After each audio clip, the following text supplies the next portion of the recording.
السلام علیکم ورحمۃ اللہ۔ آج ہم ام المؤمنین حضرت حفصہ رضی اللہ تعالی عنہا بنت عمر کے بارے میں مطالعہ کریں گے۔ اعوذ باللہ من الشیطان الرجیم، بسم اللہ الرحمن الرحیم۔ رب اشرح لی صدری ویسر لی امری واحلل عقدۃ من لسانی یفقہوا قولی۔ ام المؤمنین حضرت حفصہ رضی اللہ تعالیٰ عنہا نبی صلی اللہ علیہ وسلم کے گھر کا ایک خوبصورت روشن ستارہ، جو کہ نبی صلی اللہ علیہ وسلم کی ازواج اس وقت حضرت خدیجہ رضی اللہ تعالیٰ عنہا کا وصال ہو چکا تھا، حضرت عائشہ اور حضرت سودا رضی اللہ تعالیٰ عنہما موجود تھیں، اور اس لحاظ سے نبی صلی اللہ علیہ وسلم کی ازواج میں چوتھے نمبر پر تھیں، اور آپ کی زندہ بیویوں میں تیسرے نمبر پر۔ اور حضرت حفصہ کا تعلق جو ہے وہ قریش کے خاندان سے تھا، عدی خاندان عدی سے تھیں، اور رضی اللہ تعالیٰ عنہ کی بیٹی تھیں، اور ان کا جو شجرہ نسب ہے حفصہ بنت عمر فاروق بن خطاب بن نفیل بن عبد العزیٰ بن رباح بن عبداللہ بن قرط بن زراح بن عدی بن کعب بن لوئی، اور والدہ جو ہیں ان کی یہ زینب بنت مظعون تھی رضی اللہ تعالیٰ عنہ، بہت جلیل القدر صحابیہ تھیں، اور ان کے بھائی جو تھے عثمان بن مظعون رضی اللہ عنہ، یہ بھی شروع میں اسلام لانے والوں میں سے تھے، اور ماموں تھے حضرت حفصہ کے، اور حضرت زینب کے بھائی تھے، اور حضرت عبداللہ بن عمر رضی اللہ عنہ ان کے بھائی تھے۔ اور حضرت حفصہ کی پیدائش جو ہوئی ہے وہ نبوت سے 5 برس قبل، کہتے ہیں کہ یہ وہ سال ہے جس میں خانہ کعبہ کی دوبارہ تعمیر کی گئی تھی، جس میں حجر اسود کے نصب کا واقعہ پیش آیا تھا، اور حضرت حفصہ رضی اللہ تعالیٰ عنہا جو ہیں یہ قاریہ تھیں، یہ فقیہہ تھیں، قرآن پاک کی حافظہ تھیں، اور یہ ہے کہ نبی صلی اللہ علیہ وسلم سے نکاح سے پہلے ان کا نکاح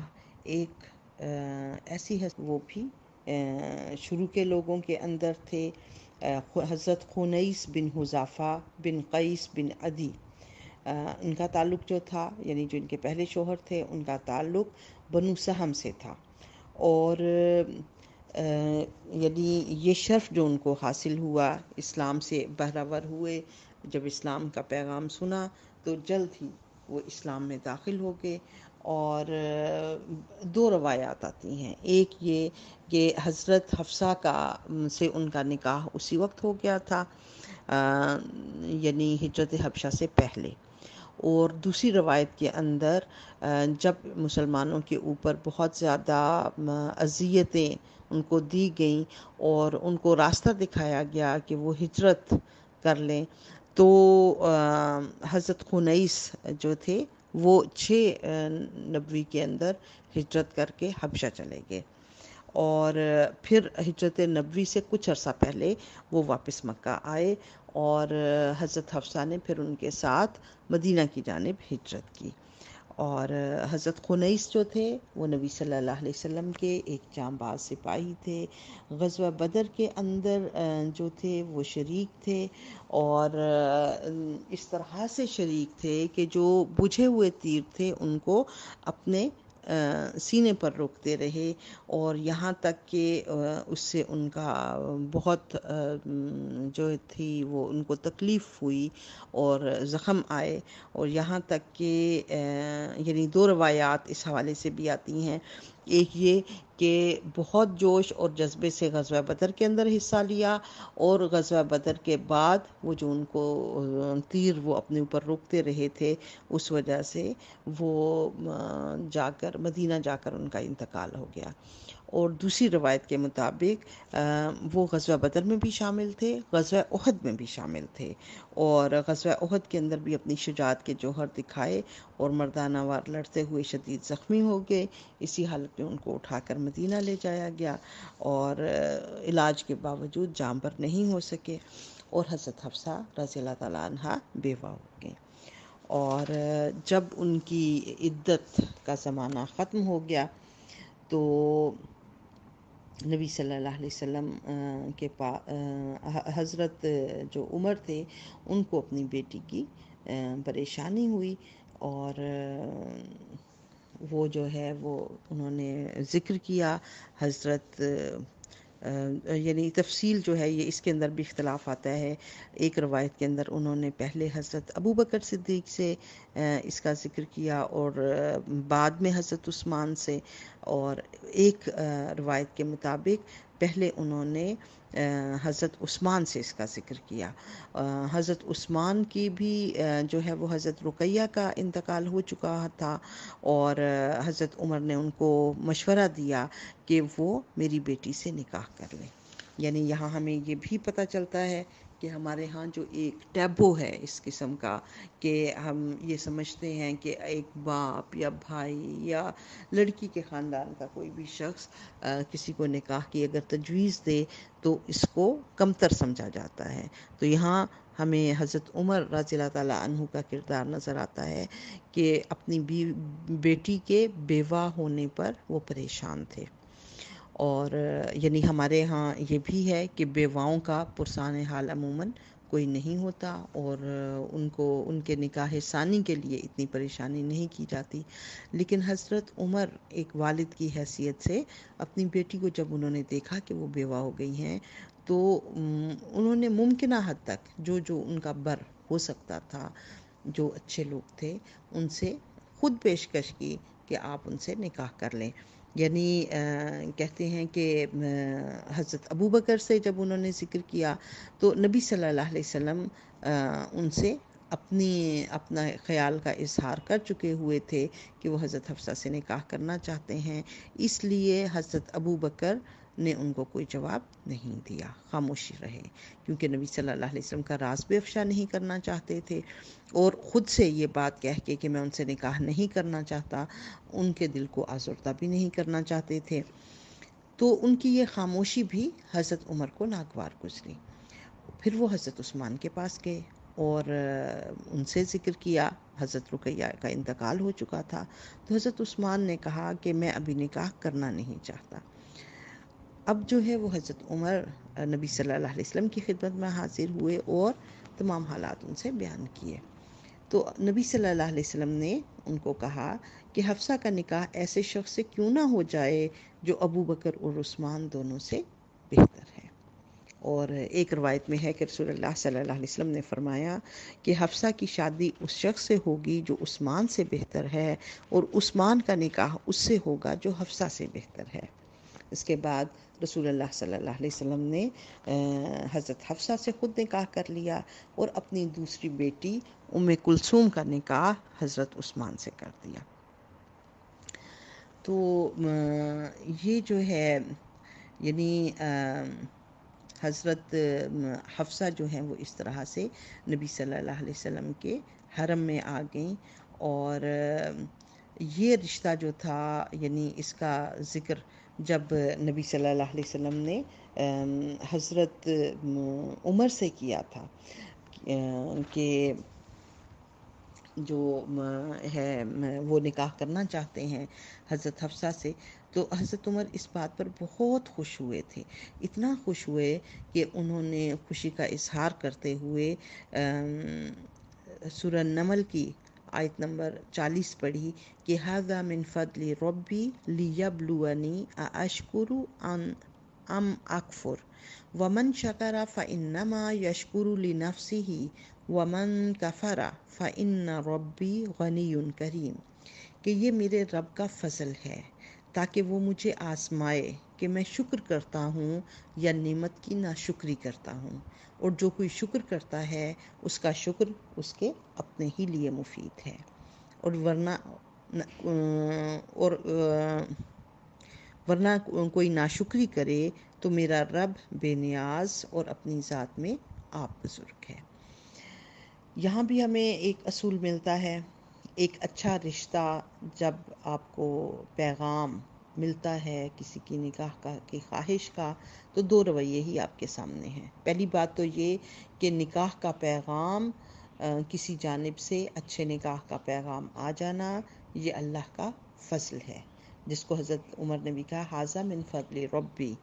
تو اس کو ٹھہر کر غور کر کے اس کو ضرور دیکھنا چاہیے کہ جو نکاح کا پیغام دیا گیا ہے وہ کس شخص کی جانب سے دیا جا رہا ہے۔ اور پھر حضرت عمر نے جو آیت پڑھی اس کے مطابق کہ یہ جو ہے جب بھی کوئی فضل اللہ تعالیٰ کی طرف سے آتا ہے تو وہ ایک آزمائش بھی ہوتا ہے۔ وہ آزمائش کیا ہے؟ اشکر ام اکفر، کہ میں شکر کرتا ہوں یا کفر۔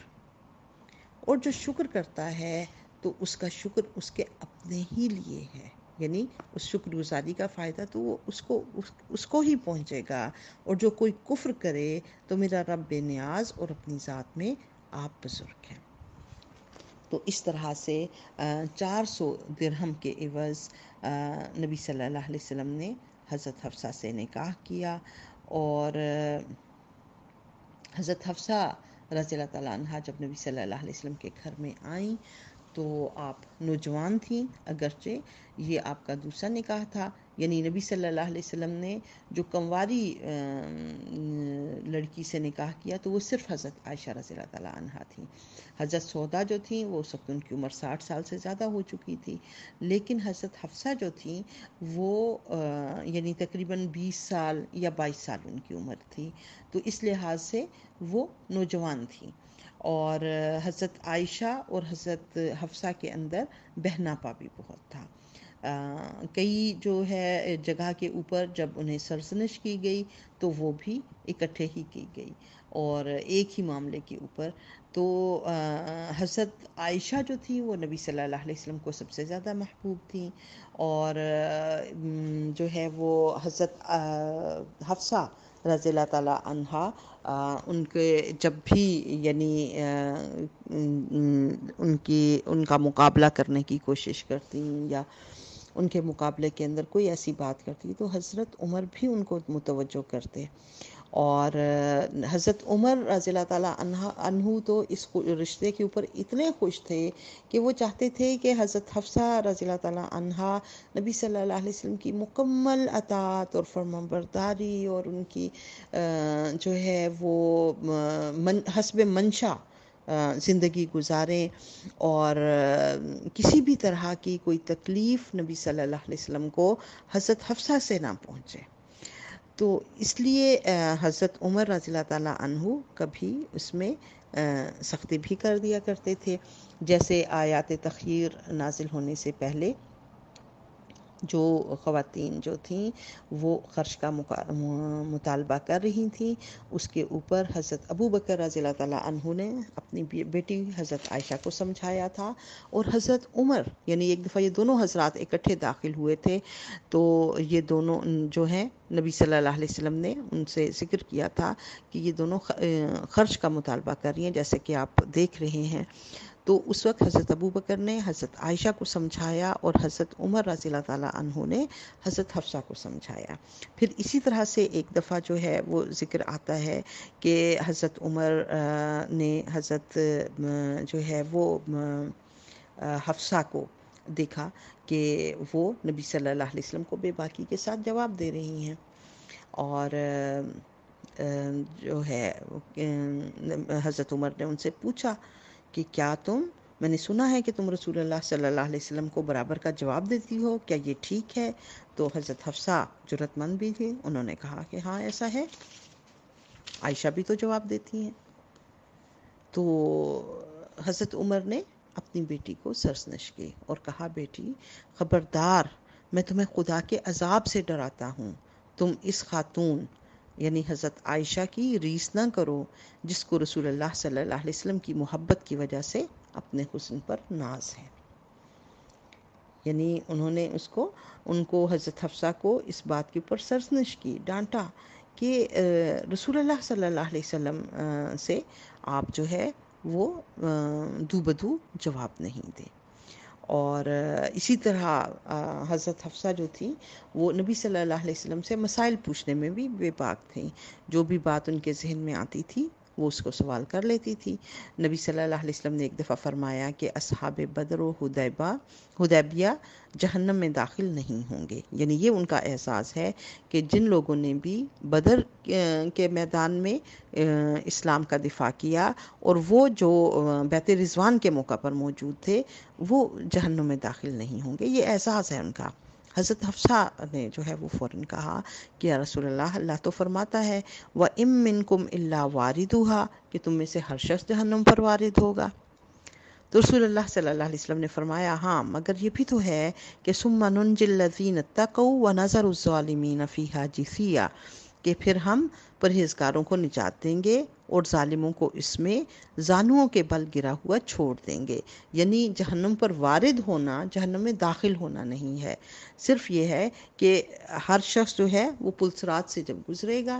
تو اس کو اس کا ٹھکانہ وہ دکھایا جائے گا کہ اگر وہ نیک اعمال نہ کرتا تو وہ جہنم کے اندر جاتا. یہ سورہ مریم کی آیت نمبر 72 ہے. تو اس میں جو ہے کہتے ہیں کہ یعنی یہ جب سوال جواب ہوا تو نبی صلی اللہ علیہ یہ خبر جو ہے یہ پورے مدینے میں پھیل گئی اور نبی صلی اللہ علیہ وسلم کی طبیعت جو ہے وہ اس دن ذرا پریشان سی رہی. اور حضرت عمر رضی اللہ تعالیٰ عنہ کو جب پتہ چلا کہ حضرت حفصہ نے اس طرح سے سوال جواب کیا ہے نبی صلی اللہ علیہ وسلم سے تو انہوں نے اپنی بیٹی کو سرزنش کی اور کہا کہ تمہیں معلوم ہونا چاہیے کہ جن کے سامنے تم اس طرح سوال کرتی ہو وہ اللہ کے محبوب پیغمبر ہیں. وہ جو بھی ارشاد فرمائیں خاموشی اور ادب سے سن لیا کرو. اور حضرت حفصہ نے وہی جواب دیا. انہوں نے کہا بجن عائشہ رضی اللہ تعالیٰ عنہ بھی تو ان سے اسی طرح ہم کلام ہوتی ہیں. تو حضرت عمر فاروق نے کہا کہ بیٹی میں نے تم سے پہلے بھی کہا تھا کہ اس کی نقل نہ کیا کرو، کہیں اس طرز عمل سے اپنا نقصان نہ کر بیٹھنا. ہمیشہ ادب، احترام، اطاعت گزاری اور سلیقہ شعری کو ملحوظ خاطر رکھنا. اور پھر کہتے ہیں کہ حضرت حفصہ کے بارے میں یہ بھی آتا ہے کہ نبی صلی اللہ علیہ وسلم نے ان کو ایک طلاق دے دی تھی. اور جب جو ہے اس کے بعد حضرت یعنی جبریل علیہ السلام آپ کے پاس آئے اور انہوں نے آپ سے کہا کہ اللہ تعالیٰ آپ کو حکم دیتے ہیں کہ حضرت حفصہ رضی اللہ تعالیٰ عنہا کی طلاق سے رجوع کریں کیونکہ وہ بہت روزے رکھنے والی اور راتوں کو قیام کرنے والی ہیں اور جنت میں آپ کی زوجہ ہیں. نبی صلی اللہ علیہ وسلم ظاہر ہے ازواج کے ساتھ جو آپ کا تعلق تھا گھر کے اندر بہت ہی محبت کا تعلق تھا. اور چونکہ تمام ازواج کے پاس روزانہ نبی صلی اللہ علیہ وسلم جایا کرتے تھے، ان کا ایک معمول تھا. اور ازواج کے اندر ایک تھوڑا سا جو رشک کا جذبہ ہے وہ بھی پایا جاتا تھا. تو انہوں نے محسوس کیا کہ رسول اللہ صلی اللہ علیہ وسلم ایک عام معمول سے بڑھ کر وقت حضرت زینب بنت جہش کے پاس گزارتے ہیں. اور جب ذرا تحقیق کی تو پتہ چلا کہ حضرت زینب کے پاس ایک شہد آیا ہوا ہے اور نبی صلی اللہ علیہ وسلم کو شہد پسند ہے اور حضرت زینب ان کے لیے شہد کا شربت بناتی ہیں اور ظاہر ہے کہ وہ وہاں پر بیٹھ کے شہد کا شربت پیتے ہیں. تو اس طرح سے معمول سے زیادہ وقت وہاں پر گزارتے ہیں. تو حضرت حفصہ اور حضرت عائشہ انہوں نے آپس میں یہ بات جو ہے وہ طے کی کہ جب نبی صلی اللہ علیہ وسلم حضرت زینب کے ہاں سے ہو کر آئیں گے تو ہم ان سے یہ کہیں گے کہ آپ کے منہ سے مغافیر کی بو آتی ہے. اور مغافیر جو ہے وہ ایک جو پھول تھا مغافیر کا، جس سے اگر شہد کی مکھی اس کو چوس کر شہد بناتی تھی تو ایک بسانت ناخوشگوار جو بو ہے وہ اس کے اندر پیدا ہو جاتی تھی۔ چونکہ نبی صلی اللہ علیہ وسلم بہت نفیس طبیعت تھے، اور جب ازواج مراد نے ان سے اس بات کا ذکر کیا تو انہوں نے فرما دیا کہ میں آئندہ شہد نہیں کھاؤں گا۔ اس پر آیت تحریم جو ہے وہ نازل ہوئی، سورۃ تحریم کی جو آیت ہے کہ یا ایھا النبی لما تحرم ما احل اللہ لک تبتغی مرضات ازواجک، اے نبی اپنی بیویوں کی خوشنودی حاصل کرنے کے لیے تم خدا کی حلال کی ہوئی چیز کو اپنے اوپر حرام کیوں کرتے ہو؟ تو نبی صلی اللہ علیہ وسلم کو جب اللہ تعالیٰ نے متوجہ کیا تو نبی صلی اللہ علیہ وسلم نے اپنی اس قسم کو فوراً توڑ دیا۔ اور اسی طرح سے سورہ تحریم کے اندر ہی دوسرا واقعہ بھی آتا ہے کہ جس میں آتا ہے کہ نبی صلی اللہ علیہ وسلم نے اپنی کسی بیوی سے راز کے اندر کوئی بات کہی اور اس نے اس راز کا ذکر کسی اور سے کر دیا۔ قرآن پاک نے جو ہے وہ مینشن نہیں کیا کہ وہ کون سی بیوی تھی، اور یہ بھی مینشن نہیں کیا کہ وہ کون سی بات تھی، لیکن جو اصحاب تفسیر ہیں انہوں نے تفسیر لکھتے ہوئے حضرت حفصہ کا ذکر جو ہے وہ کیا ہے کہ حضرت حفصہ نے سے انہوں نے کوئی بات کہی تھی، اور چونکہ مفسرین نے اس کے اوپر زیادہ بات نہیں کی اس لیے ہم بھی اس کو یقین کے ساتھ نہیں کہہ سکتے ہیں۔ اور حضرت حفصہ رضی اللہ تعالیٰ عنہا کا ایک معاملہ جو سمجھ آتا ہے، یعنی اس کے اندر بھی رشک ہے۔ حضرت صفیہ رضی اللہ تعالیٰ عنہا سے جب نبی صلی اللہ علیہ وسلم نے شادی کی تو اس کے بعد ایک دفعہ جب نبی صلی اللہ علیہ وسلم حضرت صفیہ کے پاس آئے تو دیکھا تو ان کے وہ رو رہی ہیں۔ جب انہوں نے وجہ پوچھی تو حضرت صفیہ نے بتایا کہ حضرت حفصہ رضی اللہ تعالیٰ عنہا نے ان کو یہودی کی بیٹی کہا ہے، یعنی یہودن کہا ہے۔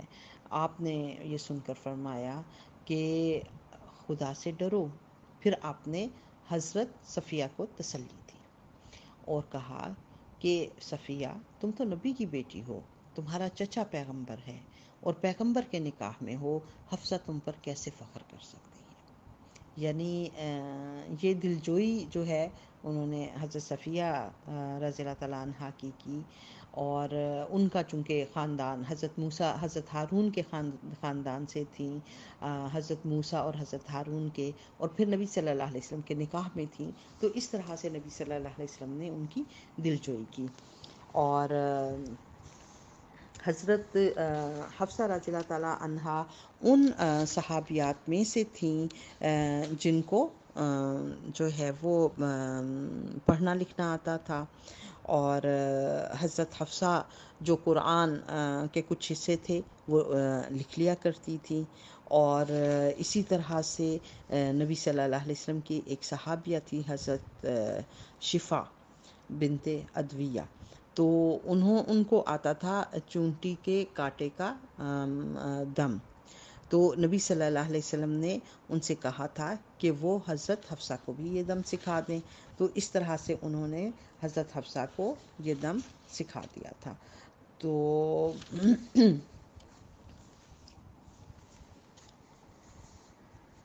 حضرت حفصہ جو ہیں وہ بہت زیادہ دجال کے فتنے سے بھی بہت زیادہ ڈرا کرتی تھی۔ کہتے ہیں کہ صحیح مسلم میں بھی ہے یہ روایت کہ مدینہ میں ایک شخص تھا ابن سیاد، اس میں دجال کی بعض صفات پائی جاتی تھی۔ ایک دن حضرت عبداللہ بن عمر کو وہ راستے میں مل گیا اور انہوں نے اس کی بعض حرکتوں کے اوپر سرزنش کی، اس سے اظہار نفرت کیا۔ ابن سیاد حضرت عبداللہ بن عمر کا راستہ روک کر کھڑا ہو گیا اور انہوں نے اسے پیٹنا شروع کر دیا۔ حضرت حفصہ کو جب خبر ہوئی تو وہ بھائی سے کہنے لگی کہ تم کیوں اس سے الجھتے ہو؟ تمہیں معلوم نہیں کہ رسول اللہ صلی اللہ علیہ وسلم نے فرمایا ہے کہ دجال کے خروج کا محرک اس کا غصہ ہوگا، یعنی اس لیے اگر یہ دجال ہے تو اس کو غصہ مت دلاؤ، کیونکہ غصہ ہی اس کے خروج کا محرک ہوگا۔ حضرت حفصہ رضی اللہ تعالیٰ عنہا کو یہ فضیلت بھی حاصل ہے کہ جب حضرت ابو بکر رضی اللہ تعالیٰ عنہ کے دور میں جمع تدوین قرآن کا سلسلہ شروع ہوا اور صحابہ کرام پر مشتمل ایک کمیٹی بنائی گئی جس نے قرآن کے سارے حصوں کو جس کے پاس قرآن لکھا ہوا موجود تھا وہ سارے حصے منگوا کر اور ایک کمیٹی بیٹھی اور انہوں نے قرآن کی جمع کیا اس کو ایک کتابی صورت کے اندر۔ تو حضرت حفصہ رضی اللہ تعالیٰ عنہ کے پاس جو قرآن کے حصے تھے انہوں نے وہ دے دیے، اور پھر جب یہ سارے کا سارا قرآن مرتب ہو گیا تو پھر اسے حضرت ابو بکر نے حضرت حفصہ کے پاس رکھوا دیا۔ حضرت حفصہ نے اس کو اہتمام کے ساتھ اپنے گھر کے اندر رکھا، اور ایسا تھا کہ جس کسی کو بھی اپنا نسخہ درست کرنا ہوتا تھا وہ ان سے لے کر اپنا نسخہ درست کرتا تھا اور پھر ان کو واپس کر دیا کرتا تھا۔ اور یہاں تک کہ حضرت عثمان کے دور کے اندر جب اس بات کا خدشہ پیدا ہوا کہ اگر مختلف لوگ مختلف قراءات کے اوپر قرآن کو پڑھتے رہیں گے اور جو کچھ ان کے پاس لکھا ہوا موجود ہے، جیسے کہ نبی صلی اللہ علیہ وسلم نے ان کو اجازت دی تھی اس کی اپنے لہجات کے اوپر، قراءت نہیں لہجات کے اوپر، تو قرآن کے معنی میں فرق نہ آ جائے، تو اس وقت حضرت عثمان رضی اللہ تعالیٰ عنہ نے حضرت حفصہ رضی اللہ تعالیٰ عنہ سے وہ نسخہ منگوایا اور پھر اسی سے نسخے کروا کر مملکت کے تمام حصوں کے اندر بھجوا دیے گئے، اور لوگوں سے یہ کہہ دیا گیا کہ وہ قرآن جو ان کے پاس موجود ہیں ان کے اپنے نسخے ان کو ضائع کر دیں۔ تو اس طرح سے اس وقت جو قرآن ہمارے پاس موجود ہے لکھی ہوئی صورت کے اندر، وہ وہی قرآن ہے جو حضرت حفصہ رضی اللہ تعالیٰ عنہا کے پاس جمع کر کے رکھوایا گیا تھا۔ اسی لیے اس قرآن کے اوپر لکھا ہوا بھی ہوتا ہے کہ یہ جو نسخہ ہے یہ حفص جو ہے یہ وہ والا نسخہ ہے، یعنی حضرت حفصہ کے پاس جو رکھوایا گیا تھا۔ اور حضرت حفصہ رضی اللہ تعالیٰ عنہا نبی صلی اللہ علیہ وسلم کے بعد بھی زندہ رہیں، اور دو روایات آتی ہیں، ایک روایت کے مطابق وہ حضرت عثمان رضی اللہ تعالیٰ عنہ کے زمانے میں ان کا انتقال ہوا، اور دوسری روایت کے مطابق ان کا امیر معاویہ کے زمانے میں انتقال ہوا۔ اور حضرت جو حفصہ ہیں انہوں نے 45 ہجری کے اندر مدینہ کے اندر وفات پائی۔ مدینہ کا جو گورنر تھا مروان، اس نے نماز جنازہ پڑھائی، کچھ دور تک جنازے کو کندھا دیا، پھر حضرت ابو ہریرہ رضی اللہ تعالیٰ عنہ جو ہیں وہ جنازے کو قبر تک لے گئے، پھر ام المومنین کے اپنے بھائی عبداللہ بن عمر اور ان کے بھتیجوں جن کے اندر سالم بھی تھے اور عاصم بھی تھے، یعنی 4 بھتیجے تھے، انہوں نے مل کر حضرت حفصہ رضی اللہ تعالیٰ عنہ کو قبر کے اندر اتارا۔ اور وفات سے پہلے حضرت حفصہ نے وصیت کی تھی کہ مجھے میرا جو غابہ کی جائیداد ہے اس کو صدقہ کر کے وقف کر دیں، اور نبی صلی اللہ علیہ وسلم کی حضرت حفصہ سے کوئی اولاد نہیں تھی۔ وفات کے وقت ان کی عمر بعض روایات کے اندر 59 سال اور بعض روایات کے اندر 63 سال تھی، اور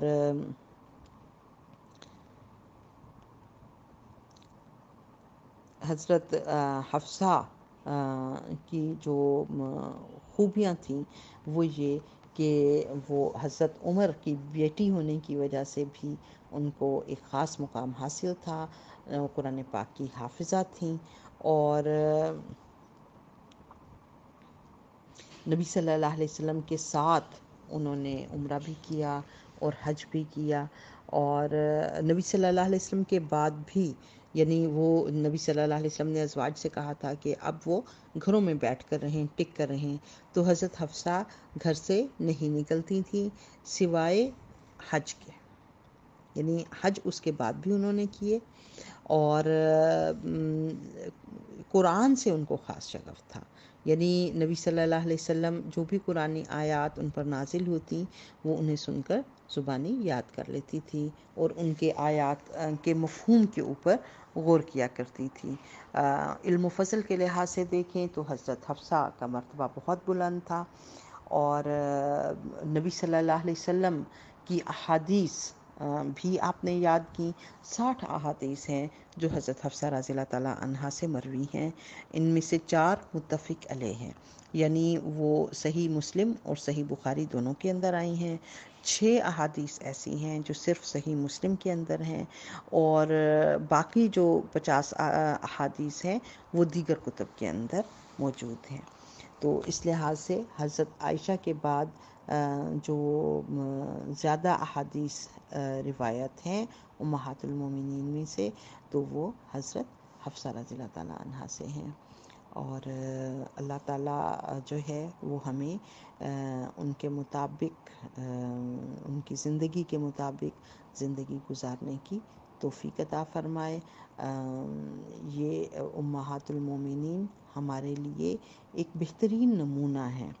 اگر حضرت حفصہ کی زندگی کو دیکھیں تو اس کے اندر ایک بات تو ہمیں یہ نظر آتی ہے کہ اوائل عمر میں انہوں نے اسلام قبول کیا ہے، دین کی دعوت جب ان تک پہنچی ہے تو انہوں نے اس کے اوپر لبیک کہا ہے، اور پھر یہ ہے کہ جو بھی یعنی ان کی یہ بھی فضیلت ہے کہ جب نبی صلی اللہ علیہ وسلم نے ان کو چھوڑ دیا تو حضرت جبریل علیہ السلام نے آ کر انہیں یعنی ان کے فضائل نبی صلی اللہ علیہ وسلم سے بیان کیے اور ان کو بیان کر کے انہیں رجوع کرنے کے لیے کہا، اور ان کی جو صفات ہیں وہ ان میں کثرت سے روزے رکھنا، کثرت سے نماز پڑھنا، اور جو ان کو فضیلت حاصل ہے وہ یہ کہ نبی صلی اللہ علیہ وسلم کی جو ان کی زوجیت ان کو جنت کے اندر بھی انشاءاللہ ملے گی، اور ایک یعنی جو ان کا پہلا نکاح ہے وہ بھی ایک مجاہد سے، ایک مہاجر سے، ایک شہید سے ان کی بیوہ ہونے کا اعزاز ان کو حاصل ہے، اور پھر جب نبی صلی اللہ علیہ وسلم کی زوجیت کے اندر آئیں تو وہاں بھی یعنی وہ اس ایک آدھ واقعے کے علاوہ اور وہ ظاہر انسانی جبلت ہے، کوئی بھی انسان مکمل نہیں ہوتا، اور آج جب ہم ان واقعات کو پڑھتے ہیں تو بعض اوقات خیال آتا ہے کہ اتنی جلیل القدر ہستیاں اور ان کے بارے میں اچھا یہ بات بھی لکھی ہوئی ہے، تو یہ صحابہ کرام اور بعد کے سیر لکھنے والے اور احادیث کو مرتب کرنے والے اصحاب کی دیانتداری ہے۔ اسی کو جو ہے وہ کہا جاتا ہے کہ پوری امانت داری کے ساتھ جو خبر ان تک پہنچی اس کو انہوں نے بیان کر دیا، اور یہ چیز جو ہے کسی آدمی کا کسی معاملے میں خطا کر جانا اس کے مرتبے کو کم نہیں کرتا، اور کیونکہ جو چیز دوسری ہمیں نظر آتی ہے وہ رجوع ہے، یعنی اگر حضرت حفصہ ہیں انہوں نے حضرت صفیہ کو کچھ کہہ دیا یا راز کا کوئی بات اگر خدا نخواستہ ان سے افشا ہوئی تو بھی جو بھی معاملہ ہوا اس کے اندر اکڑ نہیں دکھائی، بلکہ جو ہی ان کی کوتاہی کا انہیں احساس دلایا گیا تو انہوں نے اس سے رجوع کیا، توبہ کی، استغفار کیا، تو یہ اصل چیز ہے۔ اور بعض اوقات یہ ہے کہ کسی کی کمزوری کا ذکر سن کر بھی اس کے مرتبے میں کمی نہیں محسوس ہوتی، بلکہ اس کے توبہ کی وجہ سے اور رجوع الی اللہ کی وجہ سے اس کا مقام اور زیادہ بلند ہو جاتا ہے۔ تو اللہ تعالی ہمیں بھی توفیق دے کہ ہم ازواج مطہرات کے نقش قدم پر چلیں، اور ویسا ہی جیسے دین کی طلب اور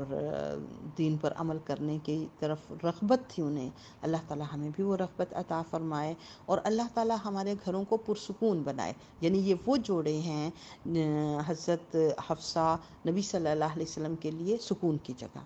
اور ان کا گھر ان کا کی جگہ، تو اللہ تعالی ہمیں بھی توفیق دے ہمارے اپنے ازواج کے ساتھ ایسے ہی اچھے تعلقات استوار ہو جائیں، اور ہمارے گھرانے بھی ایسے گھرانے بن جائیں جہاں سے دین کی شعائیں نکلیں، دین کی کرنیں ہیں، وہ اس کو اس حجرے کو بھی منور کریں اور اس سے باہر بھی روشنی پھیلائیں۔ وما علینا الا البلاغ۔ السلام علیکم۔